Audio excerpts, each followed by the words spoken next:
Olá amigos, tudo bom? Nós estamos de volta aqui na nossa TV da Cidade, Canal 20, com mais uma edição do programa Saúde e Companhia. Antes de apresentar o meu convidado, e o programa de hoje vai ser muito bacana, que o tema é um tema sempre atual. Nós já falamos sobre isso aqui numa ocasião, sobre esse tema, mas vamos novamente focar, porque o nosso trabalho tem por objetivo levar a prevenção, a orientação e despertar nas pessoas o quanto é importante cuidar da saúde para não tratar o mal.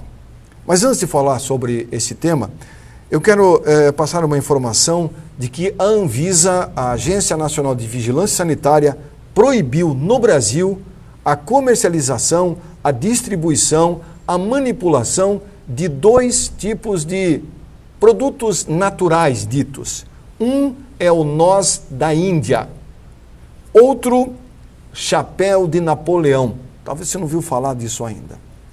Esses dois produtos ditos naturais estavam sendo comercializados no Brasil ilegalmente e, segundo a Anvisa, ocorreram 3 mortes por pessoas que ingeriram esses produtos ditos naturais. Esses produtos eram comercializados e diziam que eram laxantes para emagrecer. E 3 pessoas, segundo a Anvisa, morreram porque ingeriram, e de repente não se deram bem, ingeriram o produto noz da Índia e o tal do chapéu de Napoleão. Se você está obeso, e nós abordamos aqui no programa passado esse tema sobre obesidade, se você está acima do peso, procure conversar com um especialista, um nutricionista, um clínico geral, um médico, para orientar você que tipo de atividade física você pode e deve fazer para perder peso. Não existe milagre, não existe remédio que você toma hoje e perca 10 quilos em um mês. Infelizmente, no mercado existem certas drogas, algumas ilegais, vindas de outros países, que são utilizados por pessoas que sabem o que estão fazendo. Estão conscientes dos seus erros, mas mesmo assim atentam contra a sua própria saúde e a sua própria vida. Viver é bom. Agora, viver com responsabilidade sobre os seus atos é muito importante. Pense nisso. Se você quer emagrecer, procure fazer a coisa certa. Para engordar é muito fácil. Para emagrecer é mais difícil. Isso é uma coisa natural. Agora, vá pelo caminho certo. Procure as vias legais para você ter um emagrecimento saudável, sem causar danos à sua vida e à sua saúde. Pense nisso, ok? O programa de hoje está recebendo o Dr. Pedro Magalhães, médico neurologista aqui no programa Saúde e Companhia. Nós vamos falar sobre os 20 anos do serviço de AVC do Hospital Municipal São José. Vamos falar sobre aneurisma cerebral, que é um tema muito, muito atual. Pedro Magalhães, como vai? Tudo bem? Boa noite, Erivan. Boa noite a todo o público que nos assiste.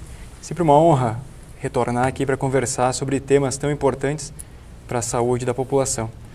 E agora, no próximo dia 15, nós vamos comemorar os 20 anos da unidade de AVC do Hospital Municipal São José. 20 anos? 20 anos que se faz um trabalho dedicado ao paciente com AVC, um trabalho esse que, durante esse período, reabilitou e ajudou a gerar melhores condições neurológicas para os pacientes acometidos por uma doença que é bastante comum na população. Na população. Eu lembro-me que, numa ocasião, eu conversei com o Dr. Pedro Cabral, Norberto Cabral, desculpe, Norberto Cabral, e ele me falava de um trabalho que ele estava realizando em Joinville, uma grande pesquisa, inclusive com alunos da Univille, se não me falha a memória também, e com os, outros profissionais da área de neurologia, da Clínica Neurológica de Joinville, sobre determinadas áreas da cidade de Joinville, onde existiam mais casos de AVC, até com aneurismas também, né, Pedro? E esse trabalho foi revolucionário. Joinville foi destaque nacional e internacional com esse trabalho. Hoje, esse trabalho que foi feito lá, eu acho que uns 10 anos atrás, auxilia muito no tratamento e na prevenção de AVC e até de aneurismas cerebrais? Com certeza, Erivan. Esse trabalho que o Dr. Norberto Cabral desenvolveu durante um tempo, hoje em dia a gente tem a honra de dizer isso, é lei municipal. O município de Joinville englobou esse projeto chamado Joinvasc, que traça o perfil de todos os pacientes que têm AVC na cidade de Joinville. E ele continua, esse trabalho é um trabalho contínuo, né, populacional, é uma corte populacional, e isso gera informações fundamentais para que se possa planejar estratégias de saúde da população e agir nas áreas em que a população fica mais carente de atendimento. Por exemplo, hoje em dia nós sabemos exatamente na cidade de Joinville onde ocorre mais AVC, quais são os bairros, até mesmo os postos de saúde com maior incidência da doença. E aí tu consegue agir de forma mais precisa na precaução da doença e até mesmo depois no cuidado para que esse paciente não venha a ter novamente um acidente vascular cerebral. Nós tivemos agora recentemente o caso, é claro que quando ocorre um acidente vascular cerebral numa pessoa famosa, mulher de um político, um artista, a repercussão é enorme. Mas no Brasil nós temos vários Antônios, Joões, Marias, Terezas que têm AVC. A cada minuto está tendo um AVC no Brasil. Nesse momento agora alguém está sofrendo um AVC, o que é lamentável. Agora, o grande mote desse processo, Pedro, do AVC, eu estava conversando com você há pouco antes de entrar no ar, a medicina evolui a cada minuto, a cada hora, a cada semana, a cada mês, a cada ano e vai por aí. Mas o que não evolui, Pedro, parece que é o ser humano.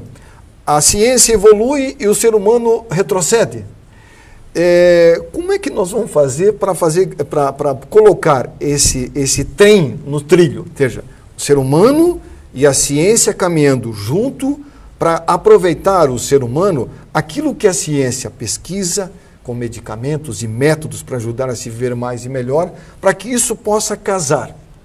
Porque hoje, você pode falar melhor do que eu, a maioria das pessoas que estão internadas no setor de AVC do São José eram hipertensos, ou são, ou têm diabetes. São sabedores que têm uma doença. São sabedores que estão vivendo no fio da navalha. Mas por que não mudam a sua forma de vida? Qual é o segredo disso, Pedro? Esse é um segredo. Esse é o grande desafio, Erivan, e que hoje em dia que o mundo inteiro enfrenta as melhorias da ciência, as novas possibilidades de tratamento, só se tornam efetivas quando realmente a população entende, né, quais são os sintomas, quais são as formas de prevenir a doença, como agir em relação à doença.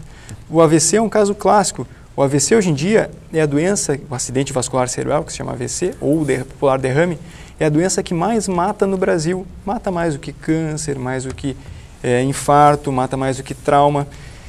Para vocês terem uma ideia, 1 em cada 6 pessoas vai ter AVC. 1 em cada 6, então uma grande parte da população vai ter AVC. Entretanto, pouca gente conhece os sintomas do AVC.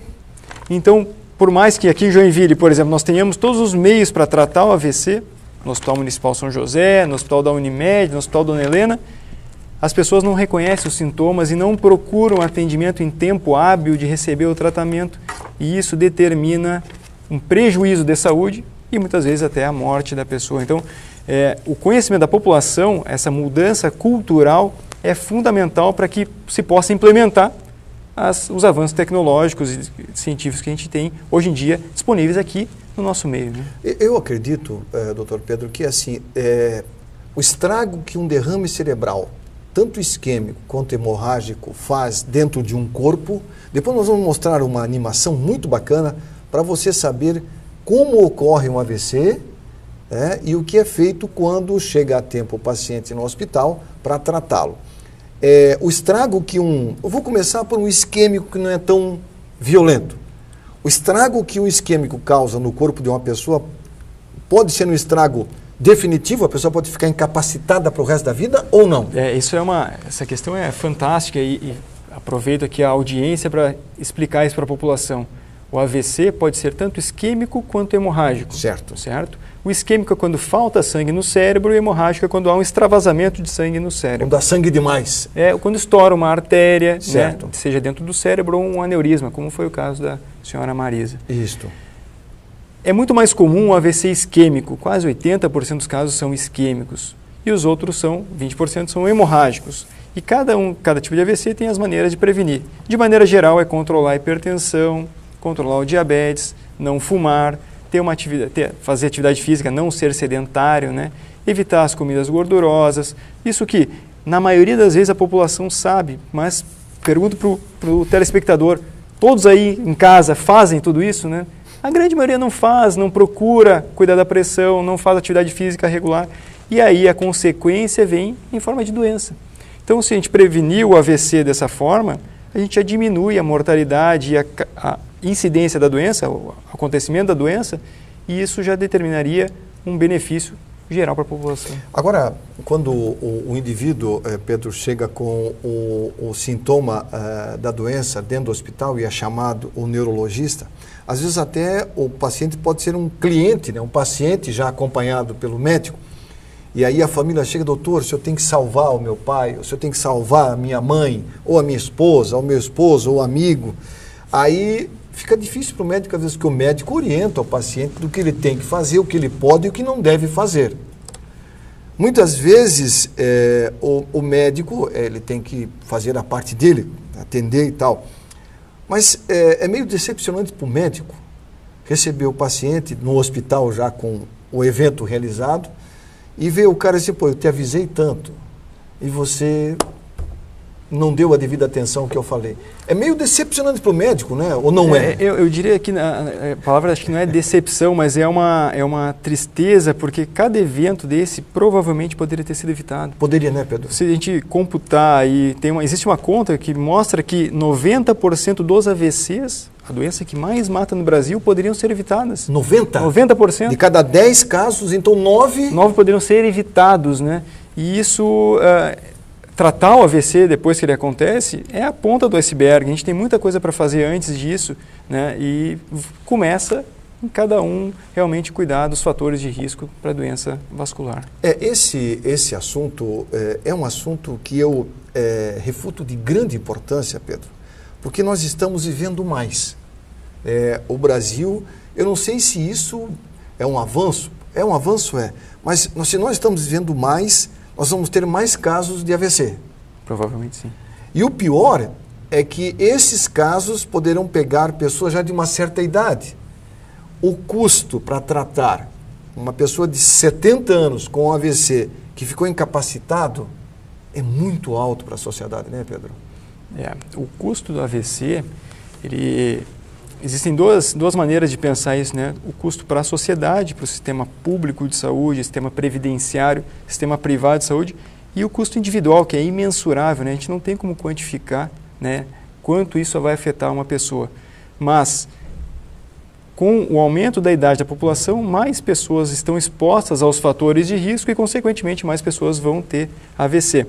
O tratamento indifere se é jovem ou idoso, né? Muitas vezes o idoso não tem mais tanta reserva neuronal, neurológica para conseguir uma reabilitação adequada. Por isso que eu estou falando. E às vezes o jovem não, 40 anos, ele tem ainda uma reserva para poder... Dependendo do tipo do AVC, ele pode realmente investir na reabilitação e vai melhorar continuamente. Não que o idoso não vá, a melhora também. Mas muitas vezes o idoso já teve outros AVCs, tem outras doenças crônicas, já tem um comprometimento, né, da circulação sanguínea cerebral e isso pode dificultar a melhora do paciente. Mas, de qualquer forma, prevenir é o melhor negócio. Agora, Pedro, quem é hipertenso, ele tem mais chance de ter um AVC se não controlar a hipertensão do que um diabético também que não controla diretamente lá a glicose, que sobe e desce, sobe e desce. Esse sobe e desce da pressão e o sobe e desce da glicose, qual dos dois tem mais chance de ter um AVC? Eu diria, Arivan, que os dois são muito ruins, né? É difícil mensurar o quanto é pior. E o pior seria os dois somados aí, né? A pessoa que é hipertensa e diabética e que não controla nenhum dos dois. Esse paciente tem um risco muito alto de ter um AVC na sua vida. Então, independente do fator de risco, tem que se controlar. Hoje em dia tem medicações, são doenças que a gente chama potencialmente tratáveis, né? Que com remedinho do posto de saúde, tu vai conseguir controlar a hipertensão, tu vai conseguir controlar o açúcar no sangue, que é a glicemia, e isso tudo vai diminuir o risco de uma doença vascular cerebral. Mas quem é que tem mais chance, Pedro, na sua opinião? Geralmente, os hipertensos têm um risco maior de ter um AVC hemorrágico, né? A hipertensão não tratada pode gerar uma ruptura de uma artéria no cérebro. E a glicemia alta, o açúcar, né? O diabetes não controlado, determina um risco maior de AVC isquêmico. Né? O isquêmico. Isquêmico. Então, é um alerta que fica para as pessoas. E tem um outro detalhe também que é bom nós lembrarmos aqui, que é o seguinte. Eu sou hipertenso, mas eu tomo remédio.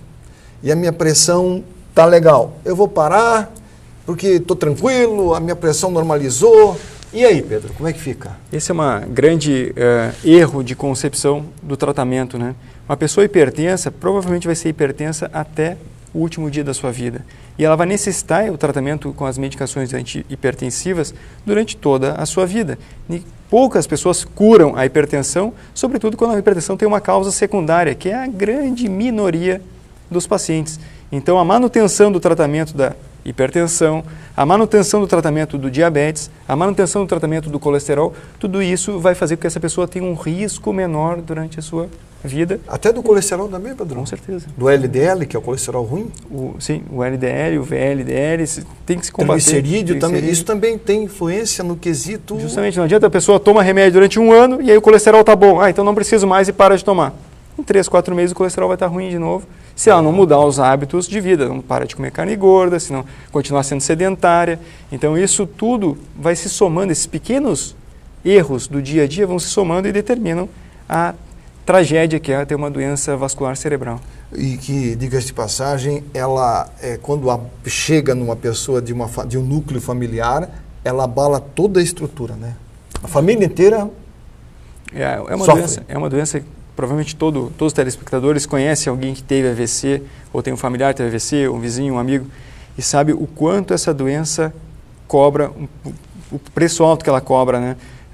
Se a pessoa fica com uma sequela física, intelectual, para falar, para entender as coisas, ela vai necessitar de cuidados. E imagina um pai de família, né, que gera renda para essa família, ter um AVC é realmente catastrófica, é realmente uma situação muito delicada do ponto de vista social, não só individual, né, mas do ponto de vista social também. É interessante isso. O alerta está no ar, acredito que a consciência de cada um. E é claro que eu conversei esse tempo atrás com o Dr. Djalma, ele falava, o livre-arbítrio, né? Cada um sabe onde dói o calo, né, Pedro? Mas a pessoa muitas vezes só vai valorizar a vida quando a água bate aqui. Aí ele fica desesperado. Aí quando chega aqui não tem mais volta. Então, para não chegar aqui, tem que se cuidar, né? Não faltam informações, não faltam medicamentos, não faltam exames, está tudo aí. Agora vai da pessoa tomar atitude no sentido de seguir a orientação, o que você, médico, fala, ou lá no postinho, ou lá no hospital, ou na clínica, e dizer, doutor, eu vou mudar o meu comportamento de vida porque eu quero valorizar a minha vida. Que a vida vale mais do que o carro, do que a casa, do que dinheiro no banco, né, Pedro? Essa é uma frase que a gente sempre repete, né? Se o senhor, telespectador, quer fazer um investimento da sua vida, cuide bem da saúde, né? Que é importante, não adianta, né, comprar um terreno, cuide bem da sua saúde. Isso Sim. é o maior bem que você pode ter, né? Tá certo. Nós temos um intervalo comercial, é rápido e nós voltamos na sequência para falar um pouquinho mais sobre AVC. Vamos mostrar também um videozinho, uma animação para você ver o que é um aneurisma cerebral. Aneurisma esse que acabou levando daqui para uma outra dimensão a dona Marisa Letícia, esposa do ex-presidente Lula. Na verdade, ela era fumante, hipertensa e acredita-se que esses fatores foram essenciais para que ela tivesse um acidente vascular cerebral hemorrágico, não resistiu e nos deixou. Intervalo rápido, o programa Saúde e Companhia volta em instantes.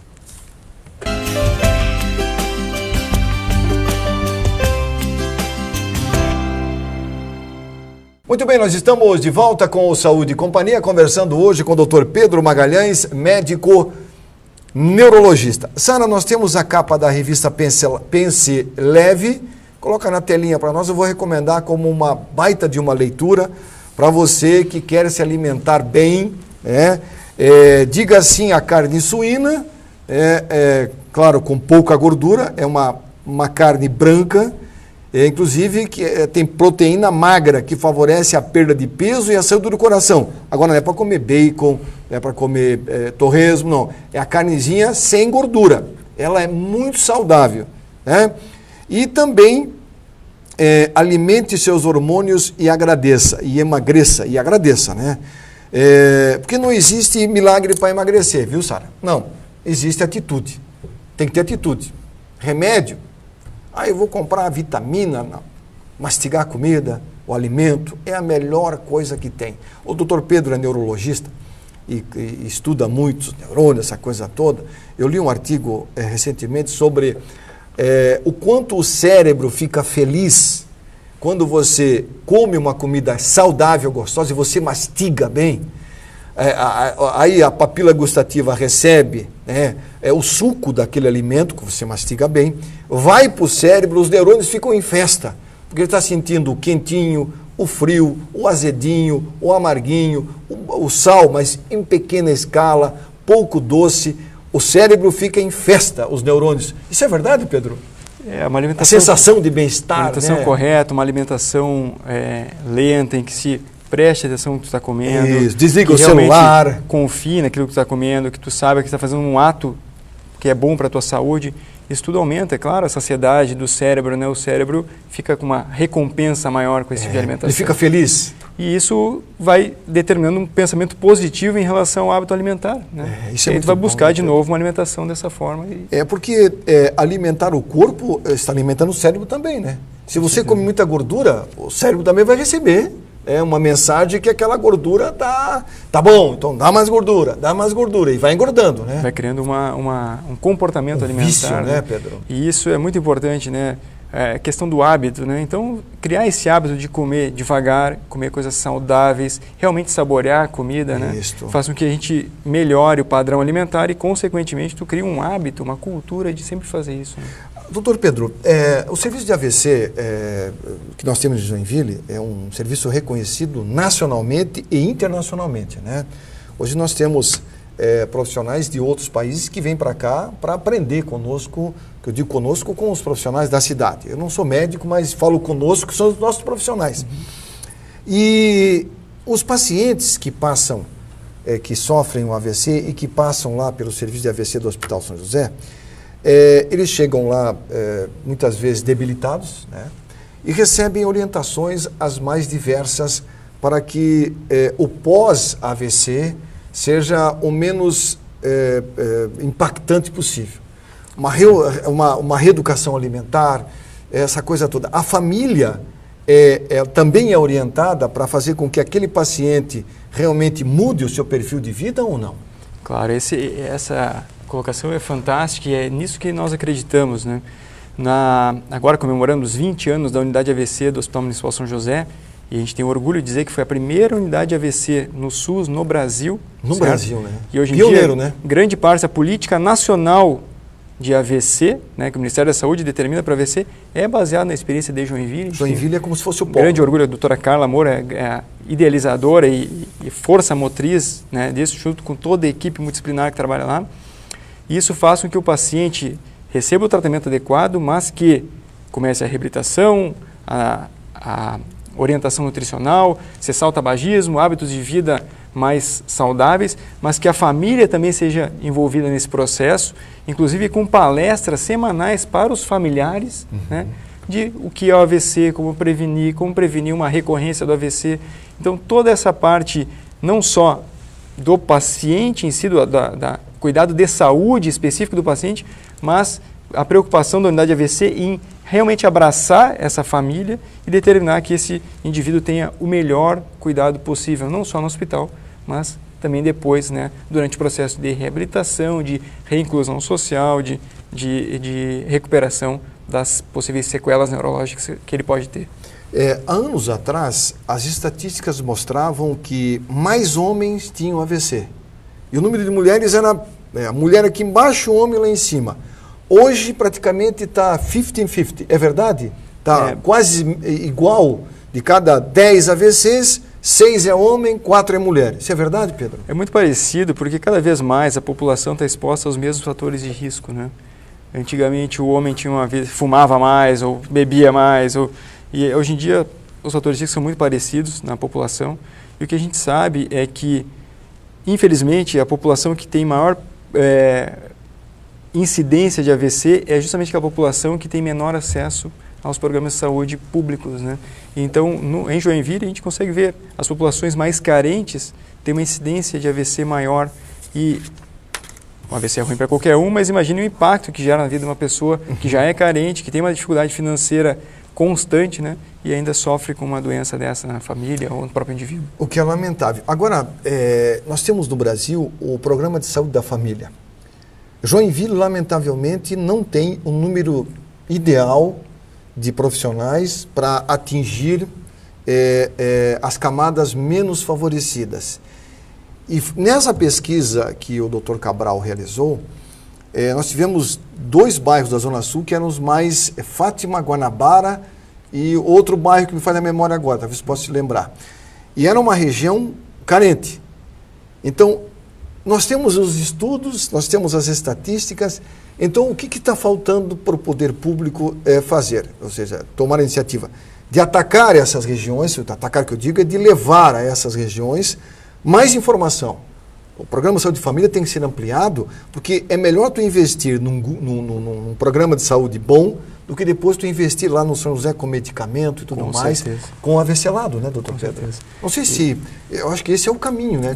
Atacar o inimigo lá, né, fora, sabe? Que eu acho que, de repente, podemos diminuir essa alta incidência. E Joinville está num nível de cidade grande, né? Cidade grande e talvez esse seja o grande mérito de uma pesquisa populacional, de seguir os pacientes e avaliar onde acontece o AVC, qual é a população em maior risco. Porque aí, para o gestor de saúde, ele entende o que está acontecendo e consegue definir estratégias direcionar, né? Direcionar e mais efetivas realmente para combater. E tem que ser feito isso. É claro que existe uma grande dificuldade ainda do poder público em realmente controlar os fatores de risco, né? Então, o que a gente vê, quanto menos se controla o fator de risco, quanto menos se instrui a população, né, pior é o resultado. O que é verdade, isso, né? A gente vê no AVC porque é mensurado. Exato. Mas provavelmente é em todas as outras doenças também. Diabetes, hipertensão. Infarto do miocárdio, as outras doenças crônicas preveníveis, que a gente possa realmente tratar.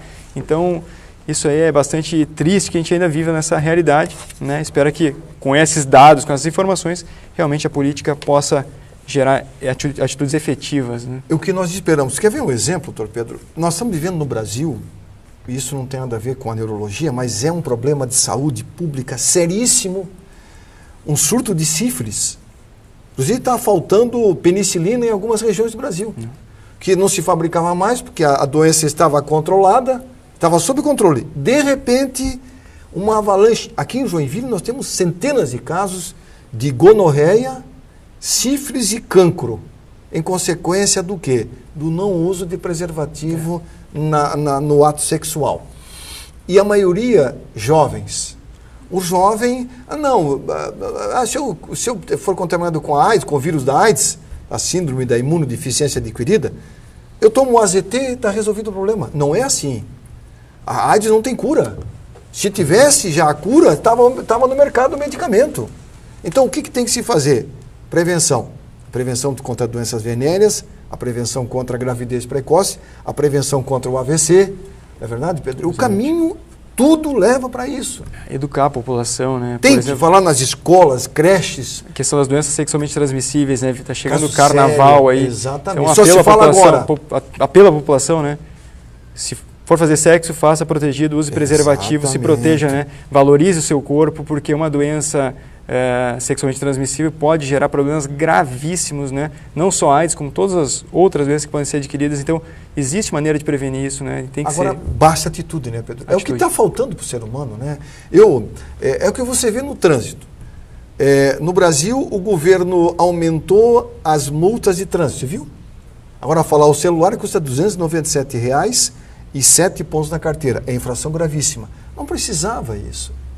Se houvesse uma consciência por parte da população, dizer assim, eu não vou o celular para dirigir, porque não faltam vídeos mostrando acidentes graves causados pela falta de atenção ao celular.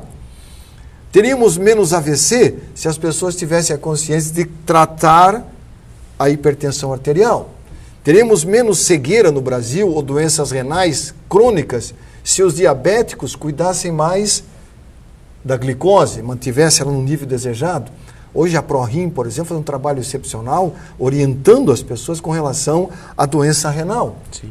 E a maioria dos que estão lá em tratamento de hemodiálise, a estatística também deles lá mostra que são pessoas que eram hipertensas ou são hipertensas e diabéticas, que não cuidavam da pressão arterial. Não controlavam a doença. Exatamente, aí... que foram para a hemodiálise. É muito triste isso. Ainda bem que tem a hemodiálise, mas não é o melhor. Claro. O melhor é não ir para a hemodiálise. Uma doença potencialmente tratável. Pois é, e é isso que às vezes eu fico pensando com os meus botões, quando eu vou caminhar, eu fico cada vez mais feliz de ver pessoas caminhando, praticando atividade física. Algumas até de uma forma errada, com um calçado inadequado, eu já observei, mas está ali fazendo alguma coisa.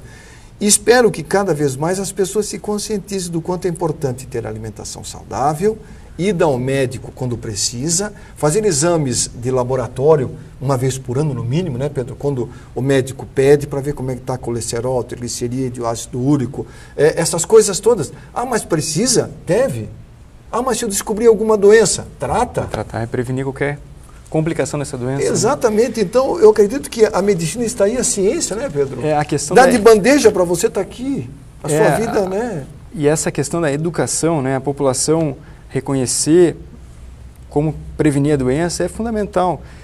Hoje em dia, no São José, na Unimed, na Dona Helena, a gente trata muito AVC, mas, infelizmente, somente 8% das pessoas em Joinville que têm o AVC chegam rápido no hospital para receber o tratamento na fase aguda, que a gente chama, né? Que é aquele tratamento mais efetivo para prevenir uma sequela. Então, por quê? Porque as pessoas não sabem reconhecer um sintoma de AVC. Ainda? O AVC geralmente tem sintoma de fraqueza em um dos lados do corpo, né? Uma fraqueza súbita em um dos lados do corpo. Subitamente a boca fica torta. Subitamente a pessoa pode ter dificuldade para falar. Se uma pessoa tiver fraqueza no braço subitamente, boca torta subitamente ou dificuldade para falar subitamente, qualquer um desses itens, pode ter um deles só, já tem 71% de chance de estar tendo um AVC. 71%. E essa pessoa tem que ir o mais rápido possível para o hospital para que receba o tratamento e possa recuperar completamente as sequelas. Infelizmente, somente 8% dos nossos, aqui em Joinville, né, Pedro? Chegam no hospital em tempo. Aí você vê que por mais que as redes sociais hoje tenham importância na vida, deveria ter um programa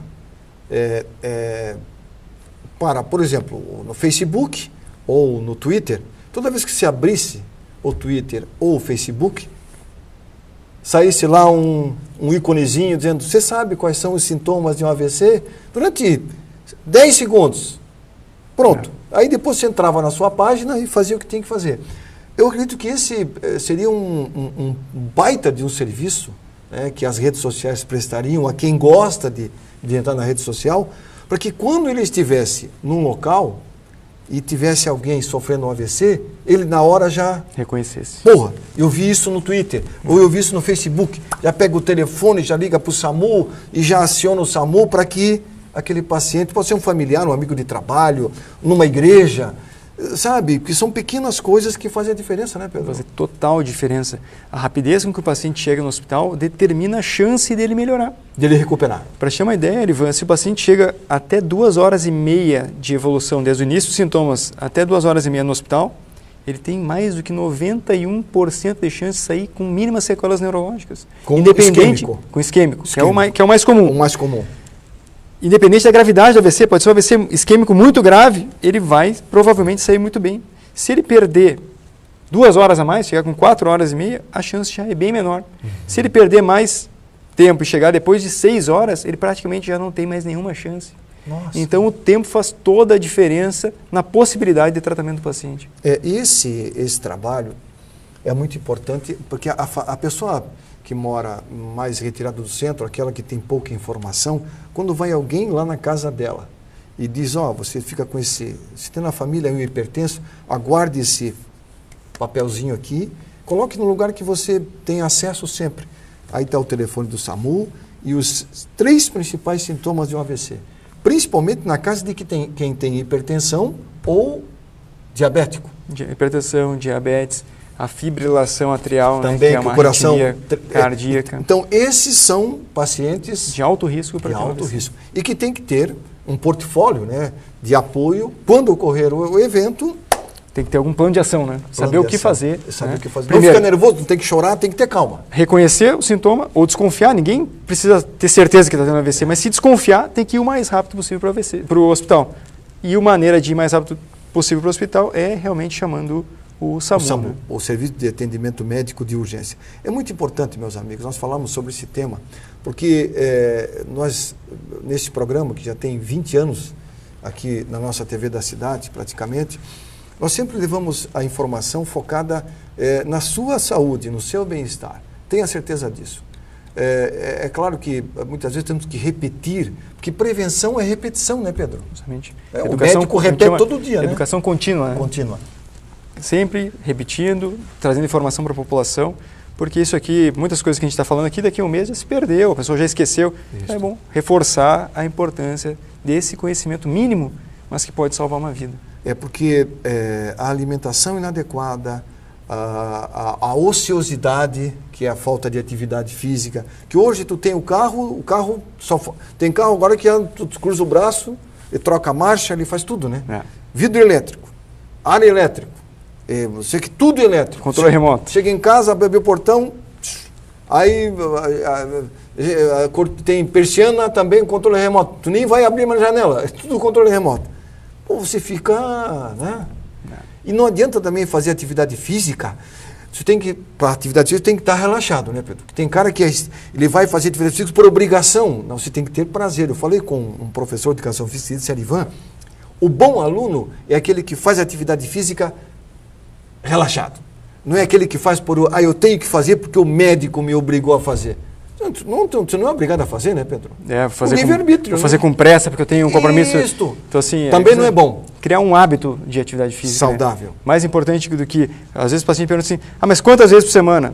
Depende da tua disponibilidade de tempo. Eles perguntam, Pedro? Justamente. E tu tem que criar um hábito de fazer atividade física, porque aos pouquinhos tu vai incorporando isso no teu dia a dia. E vai sentir prazer. Vai sentir prazer e vai querer fazer mais e mais. E vai ter uma vida saudável. Você tem que ter prazer na relação sexual com a sua companheira, com o seu companheiro. Você tem que ter prazer no trabalho. Você tem que ter prazer numa atividade física. Que a atividade física é uma coisa prazerosa. Justamente. Eu adoro caminhar. Eu tenho por hábito caminhar 6, 7 quilômetros por dia. Não sei se isso vai me trazer benefício. Até agora com certeza vai. Vai, né? Vai. Então, eu vou continuar. Não vou desistir. E espero que outros também o façam, porque atividade física, o Pedro está aqui do meu lado, também faz. Se o médico faz, é bom, por que eu vou deixar de fazer? Nós temos um intervalo comercial, é rápido, e depois nós vamos mostrar a animação sobre um aneurisma cerebral. Um negócio muito bacana, eu tenho certeza que você vai gostar e prestar atenção. O Saúde e Companhia vai um intervalinho rápido e volta em instantes.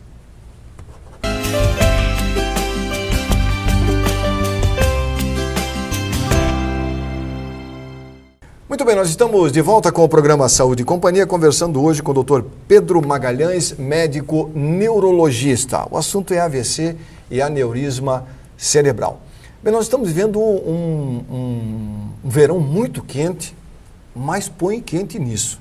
E as pessoas, eu vejo nas ruas, se hidratando com refrigerante cola e sorvete. Sorvete não é uma coisa que refresca. O que hidrata é água. Água. Evite o refrigerante. Aliás, eu recebi um WhatsApp de uma pessoa mostrando o que causa o refrigerante cola. Ele colocou numa panela e ferveu o refrigerante cola. E depois ele mostra no final o que acontece. Depois eu vou te mostrar, Pedro. É brincadeira. É chocante. E tem outra coisa, ele pegou uma garrafa PET, pesou, ele pegou uma vazia, colocou água dentro, na mesma quantidade da garrafa PET cola fechada, e pesou as duas. A garrafa PET com refrigerante pesa 46 gramas a mais do que a garrafa com água. Dá para entender uma coisa dessa, Pedro? Grande quantidade de açúcar. Né? Aí você vê, e numa garrafinha pequena. E, lamentavelmente, muitos pais são viciados em refrigerante cola e os filhos também tomam refrigerante cola. E não é nada saudável, né, Pedro? Não, isso é uma campanha, né? A população está se tornando cada vez mais obesa, né? Ganhando peso, inclusive as crianças, é um problema mundial, sério, isso, né? E no Brasil é um problema. Seríssimo. Né, então, o sobrepeso e a obesidade é realmente uma epidemia na nossa população. E pode ser um fator também causador de AVC? Com certeza, né? Com certeza, o paciente sobrepeso, obeso, tem uma chance maior de desenvolver hipertensão, diabetes, dislipidemia, e ele vai somar todos esses fatores de risco e provavelmente, ou muito possivelmente, venha a desenvolver alguma doença vascular, cerebral, cardíaca, periférica. Então, isso tem que ser combatido desde a infância, né? O ato de dar refrigerante para as crianças, todo mundo já tomou, quando era criança, tomar refrigerante, não é correto, né? Mas naquela época, Pedro, era diferente. O pai comprava uma garrafa de gasosa, você já ouviu falar da gasosa? Uma garrafa dessa igual de cerveja. Aí a família se reunia aos domingos. Um copo daquele pequenininho, sabe qual é aquele copo que se toma? No centro daquele copo é paulista, sei lá, copinho pequeno.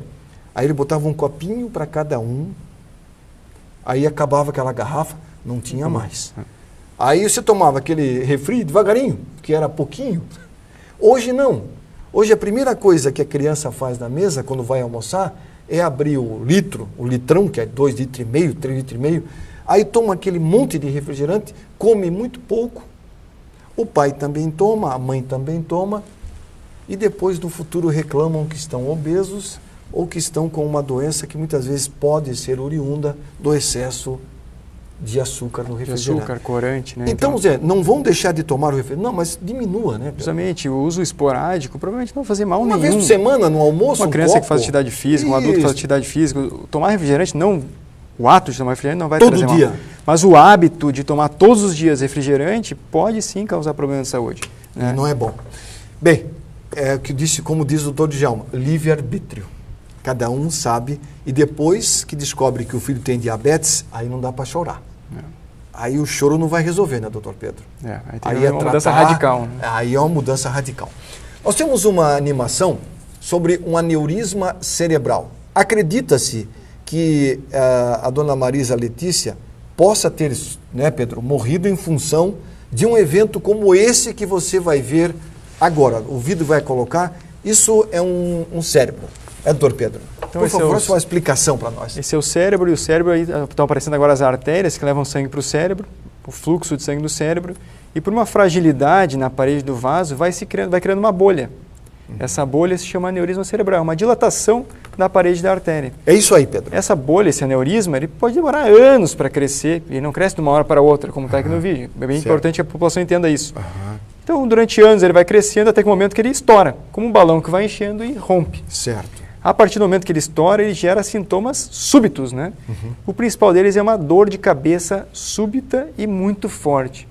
Então, a pessoa que está bem e subitamente tem uma dor de cabeça. Pode ter também fraqueza no lado do corpo, alteração visual, como ele está mostrando aí. E a dor de cabeça é realmente o sintoma que mais chama a atenção dos pacientes. A dor de cabeça. O paciente pode ficar inconsciente e esse paciente deve procurar imediatamente o serviço de atendimento médico. Chamando o SAMU vai até em casa, chega no hospital, em qualquer hospital aqui de Joinville, esse paciente chega no hospital, ele vai fazer uma tomografia, e aí mostrando um exemplo de tomografia com uma hemorragia cerebral, que é essa área branca dentro do cérebro, né? Então esse paciente teve um sangramento dentro do cérebro, né? E esse paciente então vai para um procedimento que é um cateterismo, só que é um cateterismo feito pela virilha que vai até o cérebro. Se introduz um catéter, que é um tubinho na perna, e esse catéter vai até o cérebro do paciente, vai achar o ponto de ruptura daquela artéria, né? Vai achar o aneurisma cerebral, e através desse tubinho, a gente entra dentro do aneurisma, vocês estão vendo aí uma dilatação no aneurisma, a gente entra com esse caninho aí, dentro do aneurisma, e através desse caninho, nós vamos implantar essas micromolas, que são esses filamentos de metal especiais para isso, que vão preencher o aneurisma e evitar uma ruptura dessa lesão. Esse aneurisma vai ficar ali, com aquele... Tem algum risco não, Pedro? Provavelmente, quando é tratado assim, ele vai cicatrizar, né? A gente chama, vai fibrosar e nunca mais vai trazer nenhum risco de sangramento para o paciente. Aí a pessoa está ali já se recuperando, né? Em função de ter recebido o atendimento na hora certa. Na hora certa. Para salvar a sua vida. É claro, Arivan, que hoje em dia, como se faz muito exame de imagem, muitas pessoas descobrem o aneurisma antes dele sangrar, que é a situação ideal, porque antes de ter um sangramento, já descobriu que tu tem uma dilatação da artéria, né? E isso possibilita que tu agende o tratamento, vá ao hospital, trate o aneurisma. Como é que trata? Fazendo aquele sistema? Exatamente igual a isso. Por exemplo, hoje de manhã eu tratei um aneurisma num paciente que descobriu tratou hoje de manhã o aneurisma, amanhã ele vai para casa curado, tranquilo, sem nenhuma sequela, sem nada, e nunca mais vai ter o risco de ter um sangramento cerebral. Pois é, ele teve um aneurisma, ele pode ter outro? Pelo fato de já ter uma falha no sistema lá, ele pode ter outro? Sempre que o paciente tem um aneurisma, a gente faz uma varredura em todas as artérias do cérebro para procurar outros aneurismas. Cerca de 10 a 15% das pessoas que têm o aneurisma, a gente encontra outro. E aí está indicado também o tratamento dessas lesões, né? Claro que daí o seu médico vai avaliar e vai ver se tem necessidade ou não de tratar. Mas os aneurismas grandes ou que tem algum risco de ruptura, hoje em dia a gente trata antes dele romper, né? O que infelizmente não aconteceu com o caso da Marisa Letícia. Ela sabia que tinha um aneurisma, né? Isso é uma infelicidade, você saber que tem um aneurisma, não tratar e ele acabar rompendo e matar a pessoa. Né? E ela fumava e era hipertensa. Tinha fatores de risco, né, para a ruptura do aneurisma, porque imagine que uma artéria onde circula o sangue, quanto maior a pressão, maior o risco desse aneurisma dilatar ou romper. E a pessoa que fuma também diminui a resistência das artérias, fazendo que o aneurisma cresça ou possa até romper. Então, todo esse somatório de estresse, tabagismo, hipertensão, podem ter sido o fator determinante para essa ruptura, né, trágica. Que aconteceu com a dona Marisa Letícia e acontece todo dia no Brasil com milhares de brasileiros. Todos os dias. Que é lamentável. Agora, doutor Pedro, o aneurisma cerebral, ele tem algum fator hereditário? O pai teve, o filho pode ter, ou a filha pode ter, ou a mãe teve, o filho pode ter? Tem alguma relação? Existem algumas pessoas que, uma característica hereditária, né, que tem um aneurisma, a gente vai procurar, uma tia teve um sangramento cerebral, a filha tem um aneurisma. Então, hoje em dia a gente recomenda, dependendo do tipo do aneurisma, que a família também faça uma busca com exames bem mais simples do que o cateterismo, para ver se tem algum aneurisma cerebral, porque essa pessoa teria a chance de tratar antes de correr risco de uma ruptura. Né? Agora, o aneurisma cerebral, ele não ocorre só quando a pessoa tem 60 ou 70 anos. Pode ocorrer quando tem 40, 35, 30 anos de idade? Pode ocorrer em qualquer idade, inclusive em crianças, né, que tem alguma doença que machuca a artéria, e essa artéria pode dilatar e gerar um aneurisma. É claro que é mais comum nos pacientes que têm fatores de risco, como hipertensão, tabagismo, e isso determina um risco maior de ter um aneurisma, mas pode acontecer em qualquer idade. A grande questão é que, em se descobrindo o aneurisma cerebral, a pessoa tem que ter uma avaliação bem específica para determinar o risco desse aneurisma e decidir se vai só acompanhar isso, controlar a hipertensão, ou vai partir realmente para um tratamento para eliminar a doença. Bem, o portador de um aneurisma que sabe que tem a doença, ele foi no médico, o médico fez o exame, a tomografia, né, doutor Pedro? Angiotomografia ou a angiorressonância. Aí o médico diz, você tem um problema, nós vamos ter que tratar. Ele diz, não, mas doutor, eu não quero tratar agora, eu quero esperar. Essa pessoa tem que ter um certo cuidado com a saúde dele. Com certeza. Isso, todos os pacientes que têm aneurisma, a gente começa com um cuidado assim, bem exigente em relação ao controle da pressão arterial. Controle da pressão arterial. Não pode ficar hipertenso, esse paciente tem que parar de fumar. Né? É obrigado a parar de fumar. E também, talvez, vou começar a deixar de ser sedentário, né? Começar a ter atividade física. Não vai trazer problema para ele? Depende. Se a atividade for uma atividade física leve, a moderada, ela vai trazer só benefício, né? Só benefício. Só benefício. Ele claro, vai se desestressar. Ele não vai descobrir um aneurisma hoje, não vai começar a correr maratona amanhã. Não, nem pode, né? Então, começar realmente com atividade física leve e moderada sempre traz benefício. Alimentação saudável, atividade física, ida periódica ao médico para receber orientação. Se tem doença como hipertensão ou diabetes, seguir corretamente a orientação médica, são fatores somados que vão evitar o sangramento do aneurisma. E é bem importante que vocês entendam isso, que nem todo aneurisma precisa de tratamento. Um aneurisma muito pequeno, que tenha pouco risco de sangramento, ele vai ser só acompanhado com o seu médico e ele vai acompanhar. Se esse aneurisma se mantiver assim, a pessoa vai viver até os 110 anos e nunca vai ter nenhum tipo de sangramento. Vai ficar quietinho ali. Tranquilamente. Claro que um aneurisma maior ou que apresente um crescimento de um ano para o outro, é um aneurisma que está instável e provavelmente vai ser indicado o tratamento definitivo. O tratamento definitivo para dar à pessoa uma longevidade. Justamente para evitar o sangramento. Doutor Pedro Magalhães, muito obrigado pela sua presença. Foi muito bom conversar com um amigo e fica o convite para uma outra oportunidade. Ótimo, muito obrigado. Obrigado pela atenção dos telespectadores. Espero que a gente possa realmente transmitir essas ideias que fazem toda a diferença na saúde da população. Muito obrigado, até a próxima. Obrigado, Ivan. O programa Saúde e Companhia fica por aqui, volta semana que vem. Obrigado a todos e não esqueça, no trânsito faça a sua parte. Seja solidário. Solidariedade no trânsito é sinônimo de amor à vida e de amor ao próximo. Boa noite, um abraço, nós voltamos semana que vem. Até lá, tchau!